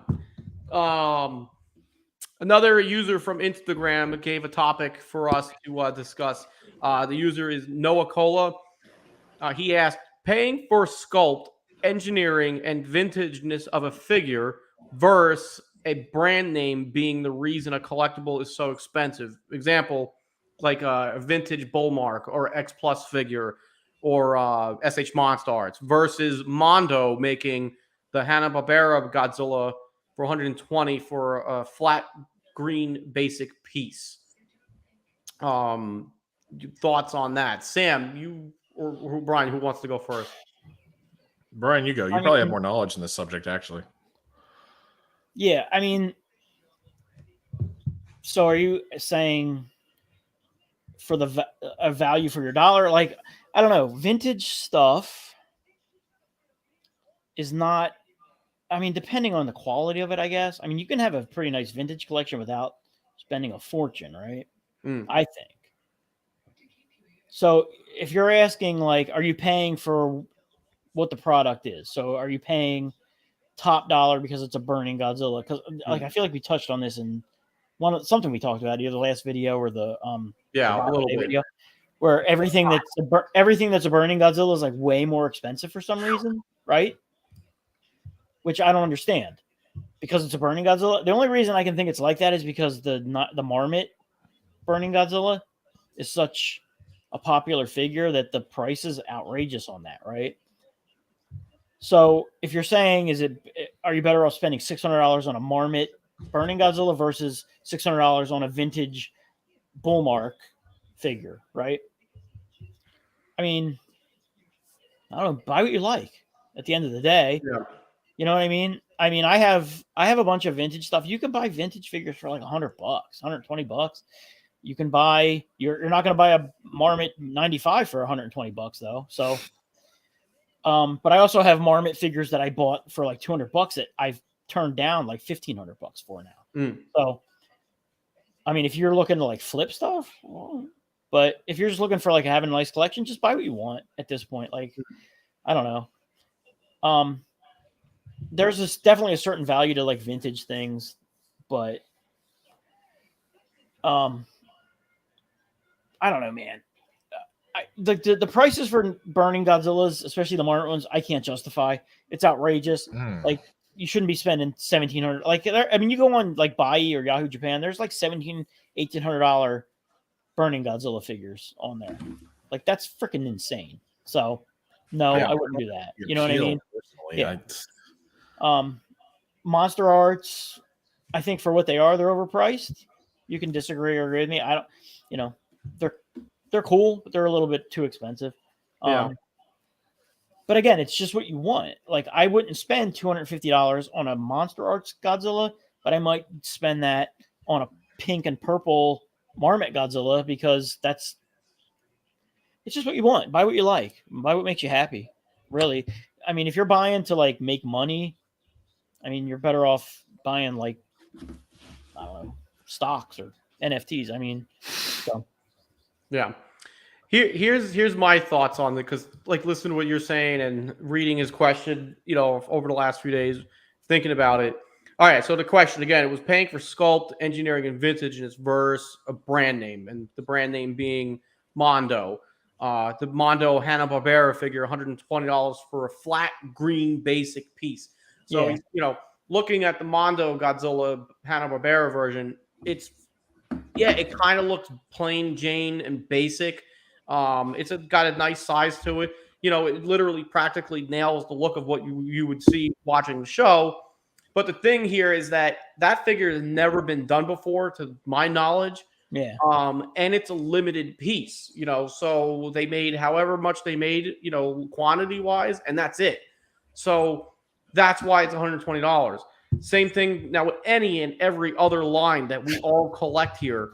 You know, so sculpt, X Plus, engineering, SH Monster Arts, all the articulation, vintageness, yes. vintage pieces, it all really comes down to knowing what you're looking for, the quality of the figure, and like which pieces. For those, I will always say this: I am not one to sit here and try to school anybody on vintage because I'm very much a learner and novice myself. But Hawaiian Bullmark Godzilla or Baragon or the Hedorah, we're gonna do an episode on this. We got to get Russo on. What about Russo's Mecha Godzilla? Like that thing's. Yeah. Like, and I think that's Hawaiian. I don't know. He would have to chime in for that. Yeah, he would have to. I mean, that thing's worth stupid amount of dollars. That's a nice piece of figure there. Yeah. I mean, but again, the Mondo figure, right? It's $120. I don't know, man. What do you think? Is $120 a lot to drop on a figure? Not for that piece because it's a limited and it's the first time that's been done. It's been and it's accessible in today's market. You're not having to go on Buy or Yahoo Japan or eBay to try to hunt for a figure that a seller is reselling. Yeah. But that, like, back to the vintage stuff. If you look right here, these Popey figures, those are vintage. Those are from the 1970s. I paid, I think, $60 for the Rodan, $60 for the Baragon, $60 for the Gigan, and a little bit more for the other three because I got them in Japan at Monterake.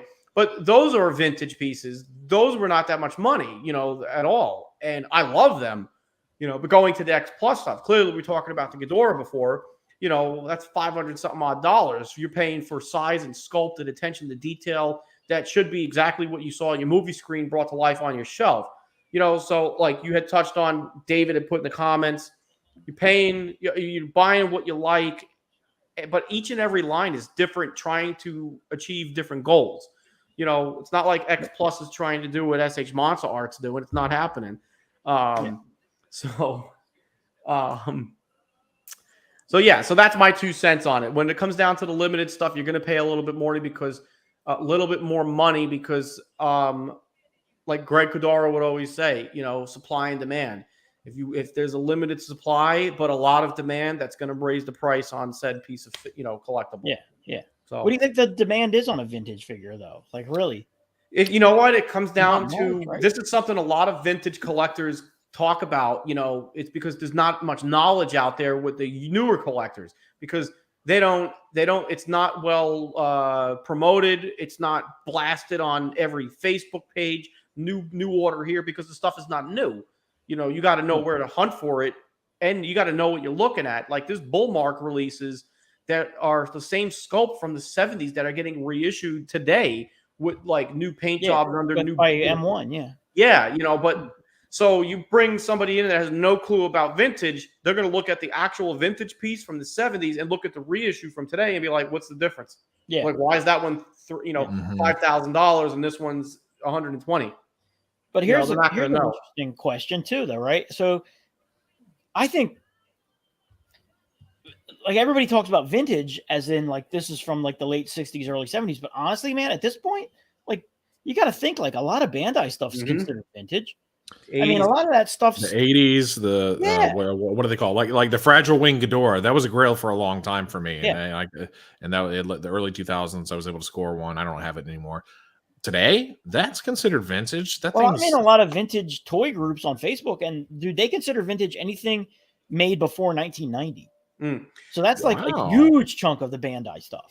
This is a good question related to just that. Gary asked, what age dictates something vintage? Yeah, I agree. Yeah, that's what I'm 30, saying. 30 years. Is it 30? Is that because, like for a specific. car, Jesus Christ, for a car to be classic, it has to be 25 years old. So, I mean, when you're talking about stuff from the 70s, are we talking about like antique toys? You know what I mean? Like, because honestly, 90%, well, let's not say 90%, but a giant chunk of Bandai stuff probably at this point is considered vintage. Yeah. Literally the 80s and 90s stuff. Yeah. I mean, if you're buying Bandai stuff that was made in 83, 84, 85, that's vintage at this point. Yep. Now, a lot of classic vintage collectors, and by that I mean Bullmark and Popey and Marathon, don't want to hear necessarily that Bandai is considered vintage because I think it makes them less whatever, I collect vintage. So does every kid at G-Fest that's buying Bandai's off the table. Mm. You know what I mean? Like, and they don't even know it. You know, think about how much Bandai sells at G-Fest. Yeah. You know what I mean? There's it's some 90% insane for Bandai them figures It's now, crazy. Yeah. So much Bandai stuff sells at G-Fest. And all those kids are buying vintage and they don't even know. Yeah, right? Sam, you have the Hanna-Barbera. And you I do. I was. You have brought it X out. Plus. You've got Marmots. You got a little bit of everything.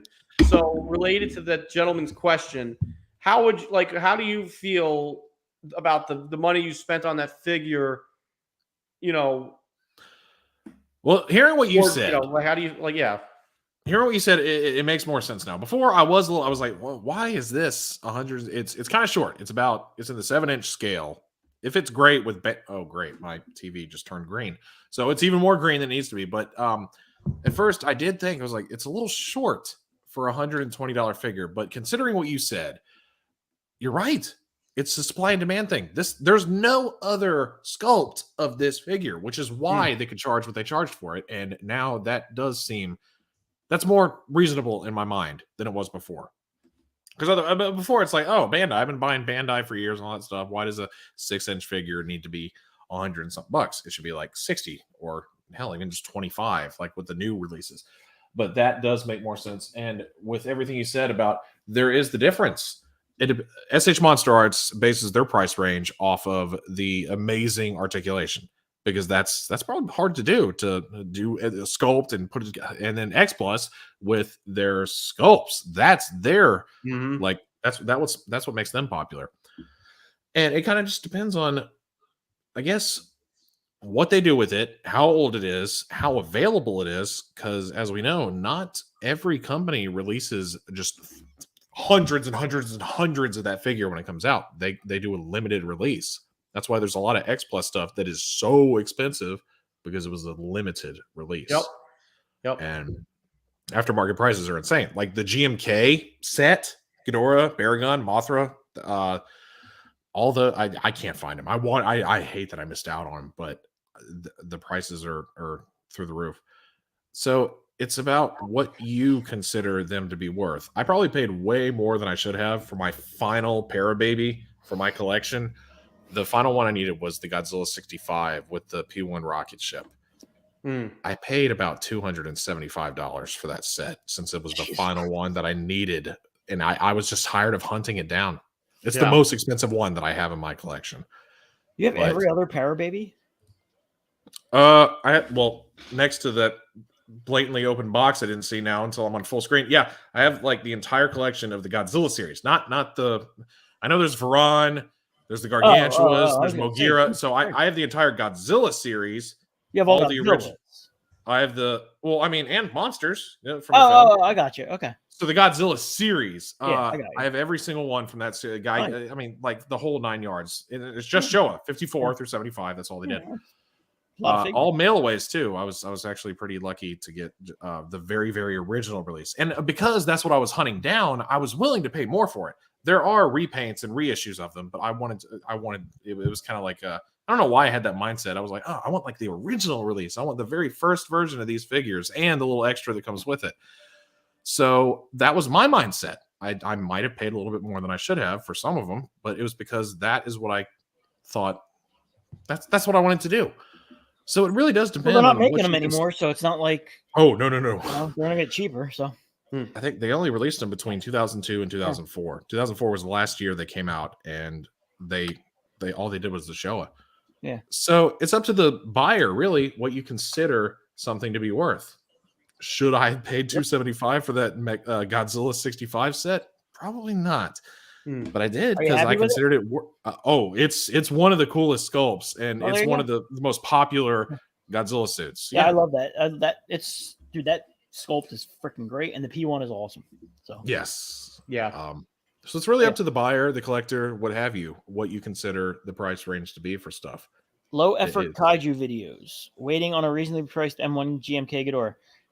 Go to G-Fest or go to any convention where M1 is actually there, and you will be stunned at how reasonably priced their stuff is. Because they sell their stuff for so cheap, I think. I mean, what do you think? I mean, we've all bought stuff from them at G-Fest. Oh, yeah. I mean, You're I gonna mean, I'm get talking like, probably the best value at G-Fest, Yeah. honestly. I mean, dude, There's some stuff- supply and demand because they're bringing that to you at G Fest, so they That's can what I charge mean, what they though. want. I mean, dude, they had like Miss Namikawa and the Mothra twins, and stuff that you would see on Yahoo Japan for like $700, and Miss Nami. How much do you want for Miss Namikawa? $120. Holy shit! Are you Yeah, kidding right. me? Like, Done. Yeah. Boom. yeah, Oh, I actually have one right here to the side. I was doing a video with some other people. This was a hard one to track down, and I actually scored it for this Rodan. This is a I love very that. Yeah, I have that popular. one too. That's the one It's I one of have. the most popular Parababies, and it's usually so It comes expensive. with the flying saucer, right? Yep. Yeah, I have him. He's awesome. He's awesome. I scored it for $72. Nice. I think it was in the bag too. It was when I was during COVID. I did an unboxing video of him, and I think it was still in the bag, if I'm not mistaken. And when I remember when I opened it, I even said on camera, I said, because I looked at the tag, the thing was 18 years old at the time. I was like, this thing's been imprisoned in a bag for 18 years. Let me release this fresh vinyl for all to smell. Yeah. Oh God, it stinks. So this is speaking of the M1 Hedorah, this is the one I got at G Fest from. I love that figure. Yeah, from directly from them. And dude, honestly, I don't think I paid $100 for it. And it's super nice. And then the Godzilla and the Baragon that go with it are the glowy ones. So I got I already had a Godzilla and a Baragon, and I got the glowy ones to replace them, and I sold those. But I mean, look at, so It's yeah, a if great you little can get to Safubi, G man. Fest and they're going to be there, and they've got it with them, you'll get it. You'll get it for a good price. Bam. So I guess, does that answer the question? I think so. I think we tried to cover it as in depth as we could have. And it was a good question. I like the questions that, get our brains thinking. There were a few other people that had left me questions, and I will field the audience again for questions for the next show. I'm keeping a list, so those that did ask questions that didn't hear it, it will be on the next show. Or it'll be on the next pre-recorded maybe or something we'll do. So I got one topic I'm going to talk real quick about, but after that, we're going to take some questions from anybody that's still, from everybody that's still here watching. So start throwing them into the comment section, please. If you can, do it now. So my last topic, and you guys can chime in if you want, but Godzilla and Kong on Call of Duty Warzone, that event ended this past week. It was a 2-week event. Oh, that's it? Yeah, it was only a 2-week event. It was pretty cool. There was a separate mode. Basically, you're running around the map trying to collect Monarch intel. The map was decked out in Monarch, tents and crates and all kinds of, Monarch insignia logos all over the place. It was pretty dope. Godzilla stayed out in the ocean. He walked around, swam a bit. Kong jumped all over the island, and that was pretty cool.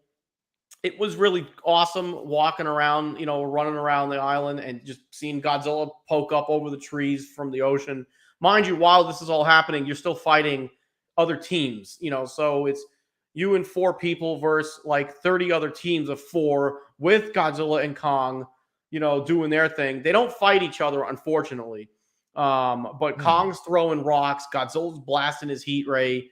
So it was pretty cool, to say that Godzilla and Kong were in something else that I enjoy is pretty awesome.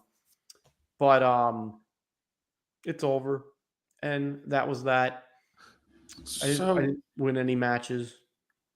I'm sorry. That's heartbreaking to hear. So is it that it's done? They're not. It's gone forever, or now it's not free anymore, and you have to purchase it to play. I mean, No. It was a limited event. Okay. Huh. Yeah. I wonder if they only got like a slight Probably. window of licensing that they could do it for, and now it's good. So I don't personally. said 2 weeks or whatever. Legendary said you got 2 weeks. I never played it because I don't have Warzone, but one of my good buddies that does video game streams like I do, I was watching him play it, and he was just like spamming Kong's dick with the machine, running around chasing Kong, shooting him in the dick with his machine gun the whole time, because you can do that. That's part of it. Isn't that part of it? You can run around and shoot Godzilla or Kong while you're doing this, and you get points for you get points shooting them. Yeah, you shoot them wherever. But you got to be careful though. You get You too said Kong close. landed on him at one point. Yeah. too. Kong will jump at you. You know, like if Godzilla's going to shoot his heat ray, you know, you'll get an icon on the map that's going to tell you you're in Godzilla's path. Or if Kong is going to either jump or throw a fucking boulder, like it's going to let you know you're in his path. Like there's a red circle that shows up around where you're at. And if you're in that circle, you die because you get crushed by rock or Kong. So the idea is if you're in that red circle, run out of it as fast as you can because it doesn't matter where you're at or building you're in, you're going to get crushed. And Godzilla's heat ray, actually Godzilla's heat ray did some pretty cool stuff. Even after he shot his atomic breath, the ground was radiating. So if you walked in that, it would hurt you. You know, your health would get damaged. So that was pretty cool. I like that. That makes sense because why wouldn't it just like stay? So there was never any point during the entire match where at some point they did clash in the middle of the map. That was a missed opportunity. Yeah, I mean it's fine. Like again, from a Godzilla fan's perspective, we've been playing Warzone for over 2 years. Hearing Godzilla and Kong even just in the game, it's freaking cool. You know, so for me it was pretty dope. And they also didn't do like the typical game thing, which is like it's a Godzilla themed whatever, and they just stayed out just in the background the entire time and never did anything. They were actually interactive with the players and the map throughout. Godzilla stayed in the ocean and walked along the coast. Kong was in the map, so you had to be careful where you were at. Like there was a couple times, even when I was down near the beach or in the middle of the island, like where I was next to either Godzilla and Kong, and I looked up, I'm like, holy shit. They're scaled pretty accurately, and Godzilla, you know, and they both move around pretty cool. Godzilla, you know, he'll dive under the water and swim and then resurface. The waves are crashing. I mean, it looks really awesome. They put some time into it. Then that's great. All right, let's go to some questions. There's some. What about Brian? Brian didn't have his opinion on it. I don't have an opinion. I don't play video games anymore. I play Nintendo, like old Nintendo. There are some really good questions, however. Yeah, I'm going to start. I think Martini Houdini, Ken. There's a bunch. Yeah, let's go. I'm looking at them. How do we even choose? Yeah, we're going to start. We're going to start with this one. You guys enjoy any non-Godzilla films such as Gorgo, X from Outer Space, Monster from Prehistoric Planet, etc.? Sam, go first. Well, Gargantua, War of the Gargantuas is one of my all-time. It's Touhou as well, but this is. All right, non-Godzilla films, as in from Japan or just in general. There's a lot of monster films out there. So, I think Gorgo, Monster from Prehistoric Planet is X from Outer Space. That's not Touhou, is it? No, none of those are Touhou. Yeah, so non-Touhou. Let's go. Let's roll with non-Touhou. Non-Touhou. I don't know if I can. Well, I mean, some Gamera films. I've seen a few of them. There's a lot of people out there that hate me for this. I have not seen much Gamera. What? I saw the trilogy with Rich, but we used to do our like FaceTime video things where we'd watch movies together. I've seen the trilogy, and I saw Gamera the Brave by myself, but I have not seen everything that you listed. Gorgo, X-Men, Monster. I have not seen any of those. You have not seen Gorgo? Damn. Wow. No, I'm not. I know. I'm a terrible. I'm a terrible monster fan. You are. Thanks for adding on to it. God. I can't say that any of those that he listed. I can't say that I've seen any of those. I know of them. They exist. Of course, I know them. King Kong Escapes? No, King Touhou. Oh, 33? Yes, of course I've seen that. I've seen all that. I've seen the one with Jeff Bridges from 76, or 78, 76, wherever. I've seen pretty much every iteration of Kong that exists. Jesus. But everything that he listed, I have not seen any. Clash of the Titans? The original? I've seen some of it when I was young. I'm muting Sam. I have seen I've seen a lot of Ray Harryhausen, but What about what's the Host, the Korean film? That was a good one, dude. Me and my dad, we seriously enjoyed that. We went and saw it at our little just local Athens theater that we have here, and it was that was a lot of it. That's how I saw it. I saw it at like a little mini hole in the wall movie theater here in Athens, and that is I like that. I actually thought that was a really cool. It was sad, like the metaphor for the atomic. It was good. Okay, y'all are throwing some wild card answers. All right, Brian. What do you got? Shut up, Yeah, Sam. and it doesn't matter if it's got a giant bug, a giant whatever. I'm gonna watch it. I don't care. I grew up on the creature feature. Mm. Giant ants, giant bugs, giant spiders, giant whatever the hell it Underground. is. Giant people, amazing colossal man, deadly mantis. All that crap, dude. Harryhausen, I love. Yep. Universal monsters. The Blob. Yeah. Um, Ooh. The them. Thing. The thing, well, the thing and the original thing and the remake, Young Gary, however you say it, is awesome. Gorgo is freaking great. Mhm. Obviously Kong, is incredible.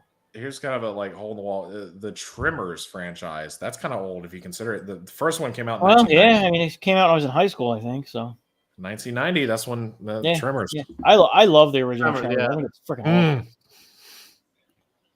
All right. Oh yeah, rip to the gentleman that played Yeah. Mr. Fred Ward Yeah, passed away recently. Yeah. Gorgo for me. I watched that when I was a kid. Loved it. Mhm. Monster for a Prehistoric Planet. That was good. King Kong. Tremors. I watched as a kid. I'll never forget that one line. Me and my brother would giggle like two little shitheads at my grandmother's. Kevin Bacon, after they killed the first one, was like, "Fuck you!" Love that line. Yeah. I love what the hell is going on? I mean, what Yeah. the hell is going on? When he picks up the hat and the Clash of the Titans was one of my favorites, because I mean, again, that was a Ray Harryhausen film. I like the Planet of the Apes films, the originals. I mean, those are not monster movies, but there's still people in suits, which was pretty awesome, especially because they were from the 60s. So it did have a kind of show vibe to it when I watched them. But here, made in Hollywood. So yeah. All right, Ken's question. We're gonna do Ken. I saw David had a good one, and I think one more, and then we're gonna wrap it up. All right, Ken asks, besides Godzilla, what else do you like to collect? I like to collect pictures of Ken Bockelman. You have a whole photo wall. I have a whole photo album. I have Nice. some digital scans that I've turned into figures. It's unique, and that's off to the side. I'm not gonna show you guys. I'm working on a Ken Bockelman puppet, actually. Nice. So, yeah. Nice. Yeah. Trying to think. I mean, nerdiness all around. I don't really collect. Yeah, my collection wise, it's Godzilla stuff all the way. I'm looking around. I collected Star Wars growing up, but I don't have any of that anymore. I'm a video game collector. I have like some vintage video games. They're considered vintage. Xbox, Nintendo Wii. Yeah, because I do video game streams as well as Godzilla stuff. So video games is something I also do collect, I guess I could say. Other than that, it's just random nerdy stuff that catches my eye that I think is neat. That's about it. I don't have anything else that because with like Brian's Transformers stuff, I don't have anything specific that is a secondary collectible in my life. Nice.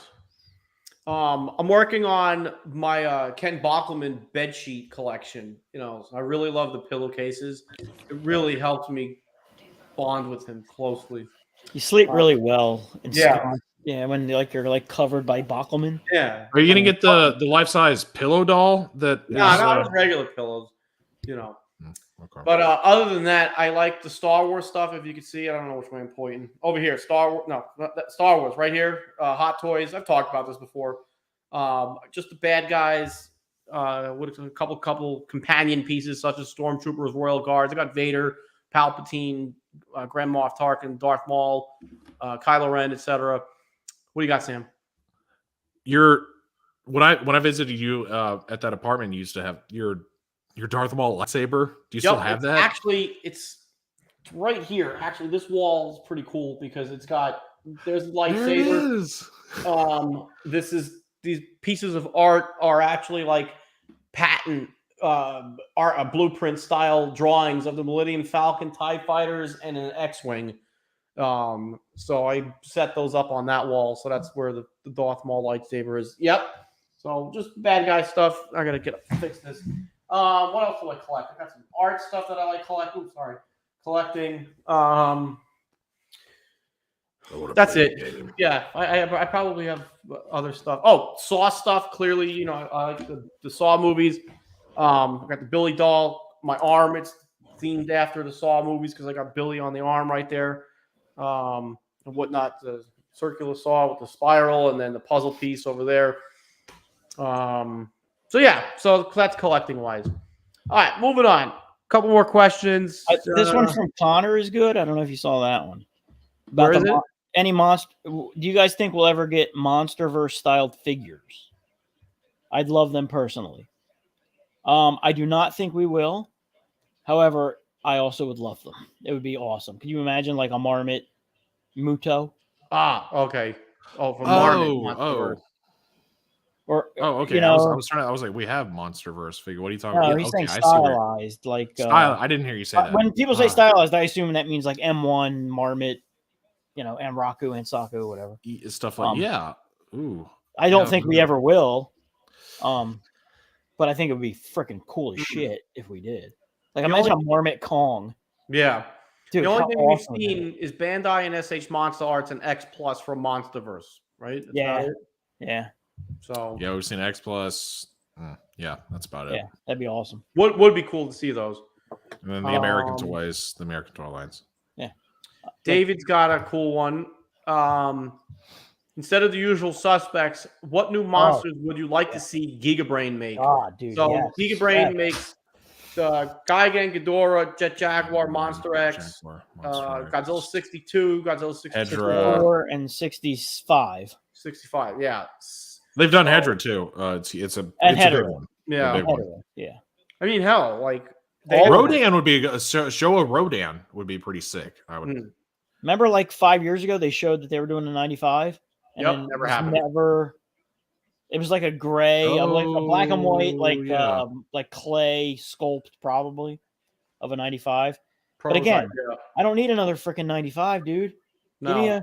Give me a Gigabrain Anguirus or something. How cool would that be? Marmot had something to do with that not happening. Yeah. Here's an unpopular opinion, probably, but a Gabra. Dude, yeah, sure. Dude, Gigabrain. So we need some more Sofubi Gabras. I hate that Parababy never did one. They did. What are you doing? Crack? There's Parababy Gabras. Gabra.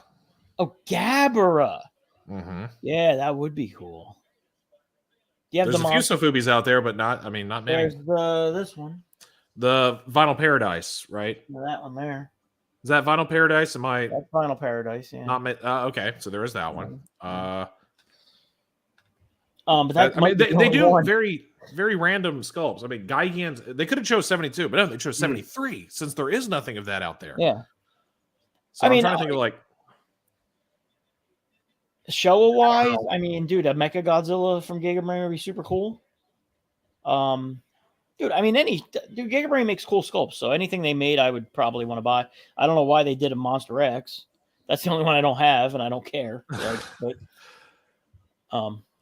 yeah, that'd be cool. Yeah, if I had to pick one, I'm trying to look. A bunch of people are saying Gigabrain Godzilla 2000, which, yes, would be awesome. Yeah, I'd probably go with a non-Godzilla, maybe a Baragon. I don't know. Yeah. I got to think about that. It's a tricky question, but I feel like the way that they need to go, the direction, they need to go in one that isn't made that often. Like they definitely did that with several sculpts. The Gigan 73 being probably their most popular, along with Hedorah. I mean, they did a Jet Jaguar and a Gigan and a God. They should. I have Jet Jaguar. I totally forgot about that. I got the Jet Jaguar. Do the Godzilla and the Megalon and finish out that. Ooh, Megalon would be good. Yeah. Dang. Anyway, all right, that's it for the questions. We're gonna wrap this up. Oh, I actually have a random topic to interject that is kind of news that I'm excited about. Mr. Burley Vang, who is an amazing sculptor, he announced not too long ago about the 30 centimeter scale Godzilla 1972 that is going to be produced. Oh yeah, that he's going to have produced as a resin kit. He has sculpted it himself, and he's been messaging me the entire time to kind of get my opinion about like what he thinks I should do with it, which I was like, well, why me? And he said, you're like one of the only other people I know that loves Godzilla versus Gigan in that suit, specifically the 72. So I said, well, thank you. And I've told him some tips and suggestions, and he posted an awesome video with the Godzilla versus Gigan soundtrack playing over it of his sculpt like going around on a Lazy Susan, saying that he's done. I mean, he's done. It's going to be sent off to a separate company. He himself is not producing it. He's sending it to another company, and they are going to mold it into resin and then sell it. Not sure when that is happening, but the fact that it is finally finished, he's like done. It's sculpted. This means that it will happen soon for us. So in the near future, y'all keep an eye out for a 72 style Godzilla with little pieces underneath the arms hanging off and everything. Yeah. The toenails are like worn down to nubs and they're cracked and everything. He actually put a lot of time and effort into making it have a worn out look to it. He said there's several spots on it. You'll see it when you get it in person. He just didn't simply sculpt scales just so that they look like that. It's smooth in certain spots all throughout the body where the scales have fallen off to give it that 72 worn out look. Dope. I can't wait to see that. Yeah, I saw that somewhere on Facebook. Yeah, it looks cool. It's he said it's going to fit in great scale with the newly announced MM28 Gigan resin kit that is happening. It's already sold out, as a matter of fact, on the MM28 Gigan 72. So I didn't know that was going to go so fast. I would have jumped on it. Oh, Sam. I know. I'm not a true fan. Why do y'all even have me here? I obviously I don't know what I'm doing. You've never even seen a Gamera movie. All right. Let's wrap this up. I think it's. I'm glad you think. You don't get paid to think. You just do shut up. No. I do think, as Sam was saying, it's a good time to wrap it up. We're at just about the 2-hour mark for our 1 hour show, so that's pretty good. Next time or next date be the end of June sometime. So stay tuned for that. Thank you everybody for watching. Again, if we missed your question, I'm sorry. We'll try to hit you back next time, or just shoot me a message over Instagram or Facebook with your questions and ideas for topics, and we'll include them in future episodes. Anybody else have any closing comments before we roll? Well, thanks to everybody out there for watching. I hope you all had a great night, and thanks for chiming in. Love the questions. Y'all are the reason why we do this. Yeah. Thanks everybody for coming, hanging out. It was a good time. It's the next best thing to all hanging out together. So yeah, cool. I'm down. And like Rich said, if you have anything you want us to talk about, whether it's just like a specific movie or whatever, it doesn't have to necessarily be about a figure or whatever. So whatever, we're down. We'll talk about whatever. Absolutely. Marriage advice, child rearing, whatever you want to talk about. Lighting for these shelves. Lighting for shelves. Yeah. Light. Yeah, that's we talked about that. So that's another. Oh, I know. I need to just take the plunge and do that finally because pressing. Well, that was back there. I mean, if you have a full collection and you want to start taking pictures of it, because we may do something with that down the road, right? Yeah. I've always loved, Collect All Monsters and other shows. They do like a slideshow of people. And don't bring up Collect All Monsters. Somebody asked me if we were gonna have a Collect All Monsters feud. Collect All Monsters. I mean, they got their little Kamagon figure. Oh, big deal. Whoop-de-doo. Look at us. We made a figure. We're going to make a Samson figure, and then you'll see. I got my face all over the It's going to be that's a lot of vinyl to cover for a Samson figure. Are you kidding me? Samson a happy hour. That's what I call it. It's going to be the limited edition Samson and a Tal at G-Fest figure. Yeah. Oh, my God. Don't bring that up. God damn. I was my God. Or we could also do the Samson with a traffic cone on his head from Monster Mania figure. Yeah. How do you remember which is the more limited edition version of the Rick version comes with Greg pushing over a popcorn machine. Trying to get into that. I don't know. That's different. Well, anyway, so I don't have any drink left, but cheers to everybody. Thanks for being here. That was a great show. It was fun. All right, let's see if I can't screw this freaking ending up. It's gonna be terrible. Thanks for watching. Remember, people, buy vinyl, fresh vinyl. Bam. Bam.